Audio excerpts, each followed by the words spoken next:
तर मुख्यमंत्री देवेंद्र फडणवीस यांच्या वर्षा निवासस्थानी हिंदी भाषेच्या मुद्द्यावरून सुरू असलेली बैठक संपली आहे। या बैठकीला उपमुख्यमंत्री एकनाथ शिंदे आणि शालेय शिक्षण मंत्री दादा भुसे उपस्थित होते।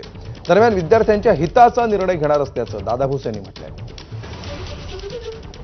हे धोरण ठरवत असताना आपल्या या महाराष्ट्राच्या राज्याच्या विद्यार्थ्यांचं हित भविष्याच्या दृष्टिकोनातून ज्या मुद्द्यांवर आधारित निर्धारित करण्यात आलेलं होतं त्याचं माहिती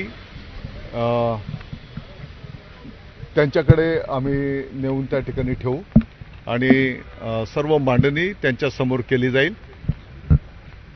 त्यांचेही जे काही मतप्रदर्शन असेल, ज्या काही सूचना असतील तर त्याही त्या ठिकाणी ऐकून घेतल्या जातील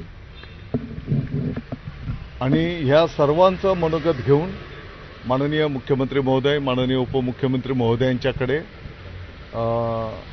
लवकरात लवकर ते आम्ही नेऊ आणि या संदर्भातला निर्णय त्या ठिकाणी फायनल केला जाईल। तर विद्यार्थ्यांच्या हिताचा निर्णय घेऊ एवढंच फक्त सध्या दादा भुसे यांनी सांगितलेलं आहे। शिक्षण मंत्र्यांनी